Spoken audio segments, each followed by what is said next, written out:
গীতা পাঠের আজকে আমার যে শ্লোকটি হবে সেটি হলো 4 নম্বর চ্যাপ্টারের জ্ঞান যুগের 9 নম্বর শ্লোক।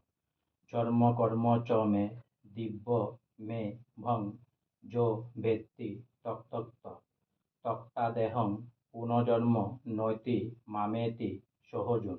জন্ম জন্ম কর্ম কর্ম চ মানে এবং, মে মানে আমার, দিব্যম মানে দিব্য, এবং মানে এভাবে, য মানে যিনি, ব্যক্তি মানে জানেন, ততৎ মানে যথাযথভাবে, তক্তা মানে ত্যাগ করে, দেহম মানে বর্তমান দেহ, পুন মানে পুনরায়, জন্ম মানে জন্ম, ন মানে না, এতি মানে প্রাপ্ত হন, মাম মানে আমাকে, ইতি মানে প্রাপ্ত হন, স মানে তিনি, অর্জুন মানে এ অর্জুন। অনুবাদ: হে অর্জুন, যিনি আমার এ প্রকার দিব্য জন্ম ও কর্ম যথাযথভাবে জানেন, তাকে আর দেহত্যাগ করার পর পুনরায় জন্মগ্রহণ করতে হয় না, তিনি আমার নিত্যধাম লাভ করেন। তাৎপর্য: পরব্রহ্ম থেকে ভগবানের অবতরণের কথা ষষ্ঠ শ্লোকে ইতিমধ্যেই ব্যাখ্যা করা হয়েছে। তিনি ভগবানের অবতরণের তত্ত্ব উপলব্ধি করতে পেরেছেন। তিনি জড় জগতের বন্ধন থেকে ইতিমধ্যেই মুক্ত হয়েছেন এবং তাই দেহত্যাগ করার পর তিনি তৎক্ষণাৎ ভগবত ধামে ফিরে যান। জড় বন্ধন থেকে এভাবে মুক্ত হওয়া মোটেই সহজসাধ্য নয়। নির্বিশেষবাদী জ্ঞানী ও যোগীরা বহু জন্ম জন্মান্তরের কচ্ছ সাধনের ফলে এই মুক্তি লাভ করে, কিন্তু তা সত্ত্বেও ব্রহ্মজ্যোতিতে বিলীন হয়ে গিয়ে তারা যে মুক্তি লাভ করে তা পূর্ণ মুক্তি নয়। তাদের পুনরায় এই জড় জগতে পতিত হবার সম্ভাবনা থাকে, কিন্তু কৃষ্ণ ভক্ত ভগবানের সচ্চিদানন্দময় দেহ ও তার লীলার অপ্রাকৃতত্ব অনুভব করতে পেরে দেহত্যাগ করার ফলে ভগবানের ধামে গমন করেন এবং তখন আর তার জড় জগতে অধঃপতিত হবার কোনো সম্ভাবনা থাকে না। ব্রহ্ম সংহিতায় উদিন 5-33 বলা হয়েছে, ভগবানের রূপ অনন্ত, ভগবানের অবতার অনন্ত, অদ্বৈতমুচ্চ তমোনা দি মনন্ত রূপম। ভগবানের রূপ অনন্ত হলেও তিনি এক এবং অদ্বিতীয় পরমেশ্বর ভগবান। এই সত্যকে সুদূর বিশ্বাসের সঙ্গে বুঝতে হবে।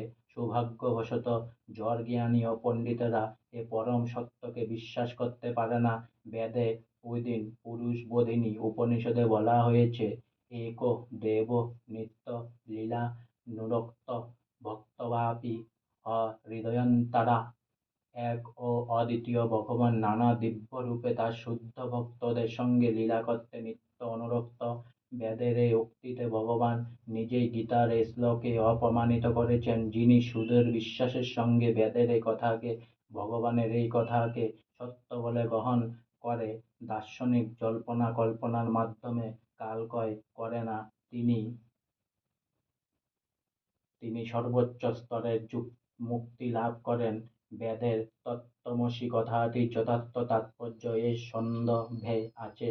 যিনি বুঝতে পেরেছেন শ্রীকৃষ্ণ হচ্ছেন পরমেশ্বর, অথবা যিনি ভগবানকে বলতে পারেন তুমিই পরব্রহ্ম, পরমেশ্বর স্বয়ং ভগবান, তার তৎক্ষণাৎ মুক্তি লাভ হয় এবং ভগবানের নিত্যধামে তিনি নিশ্চিতভাবে ভগবানের চিন্ময় সাহচর্য লাভ করেন। অর্থাৎ ভগবানের এই রকম একনিষ্ঠ ভক্তই যে পরমাত্ম লাভ করেন সে সম্বন্ধে বৈদিক উক্তির মাধ্যমে প্রতিপন্ন হয়েছে।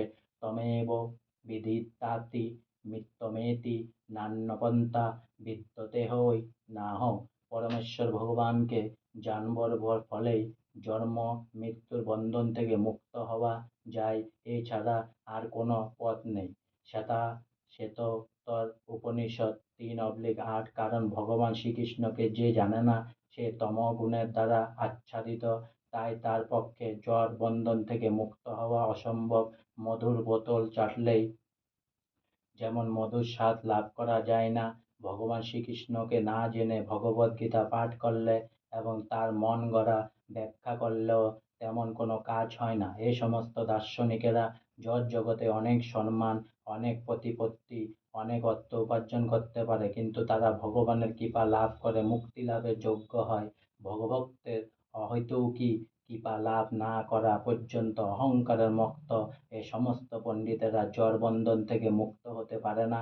তাই মানুষ মাত্রের কর্তব্য হচ্ছে সুদৃঢ় বিশ্বাস ও তত্ত্বজ্ঞান সহকারে কৃষ্ণ ভাবনামৃতের অনুশীলন করে পরমাত্ম সাধন করা। আজকে আমার গীতা পাঠের 4 নম্বর অধ্যায়ের জ্ঞান যোগের 9 নম্বর শ্লোক এখানেই সমাপ্ত হলো। তাই অনেক অনেক সাবস্ক্রাইব করুন, অনেক অনেক লাইক করুন, আর সঙ্গে বলুন হরে কৃষ্ণ কৃষ্ণ কৃষ্ণ হরে হরে, হরে রাম রাম রাম হরে হরে।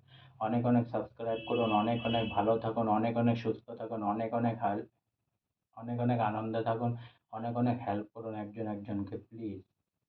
হরে কৃষ্ণ, রাধে রাধে।